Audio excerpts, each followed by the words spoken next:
So this video is about the clamshell, which is where you're using the gluteus medius, which is, technically it's called a rotator of the hip, but it's more about preventing rotation. So as your left heel hits the ground, what should happen is that your left gluteus medius should fire and prevent your knee from dropping inwards. This supports your pelvis and also your knee. So Hayley's just lying on her side. I'm afraid there's no tripod that's going to hold this one, so you've just got me holding the camera. Now she's got her left hand on her left gluteus medius, which is just at the back of her hip joint.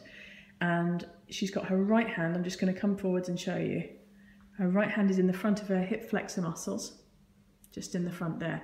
So that if Hayley were to bring her knee up towards her chest, just bring your knee up to your chest, Hayley, you can feel underneath your right hand those muscles firing, yes? Yeah. Yeah, excellent. So that's how you check if you're on the hip flexor. Perfect, okay. So what Hayley's going to do first of all is just get the gluteus medius to switch on. And so she's going to draw her hip backwards into its socket. So along the line of the femur into its socket. That's perfect. That's the line of the femur there. And she's just going to draw her hip back. This is hard to see when she's got black trousers on, but give it a go. So that's it. And just twitch it on. That's it. Good. And relax. Good. And switch on. And you can just see that Hayley's hand is just drawing backwards very slightly. And that's just from the muscle contraction. She's not faking that one. And then what I also want her to feel is that she can feel the muscle contraction in the glute, but she can also feel that the hip flexor is relaxed and switched off. Yeah? Beautiful. Okay, so having got that working a few times. Now, if you feel your hip flexor kicking in at home when you do this, I just want you to focus on this exercise. So it's just switching the glute on without the hip flexor. Okay?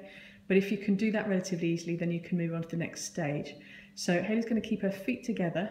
She's going to draw back with that glute, and as she draws back, she's just going to draw back firmly enough that her knee's just going to come up. That's great, you can just about see her knee coming up.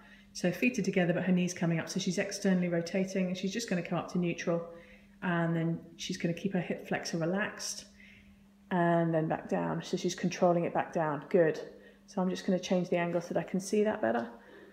That's it. Okay, so if you can just draw back on your glute med, and we see the knee coming up just to neutral, and then back down again, controlling it with the gluteus medius. And if at any time you feel the hip flexor kicking in and contracting during this exercise, you immediately stop, relax, and start again. That's great. So the hip flexor is coming, so the knee's coming up, hip flexor staying relaxed.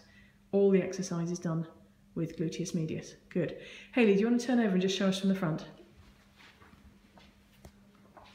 That's great. So she's got her knees flexed to 120 degrees, hip flexed to 120 degrees as well, because that's the optimal position for gluteus medius. So she's got her right hand on glute med again. That's it. Left hand on hip flexor.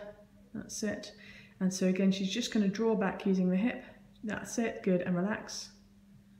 And that's it. Just draw back.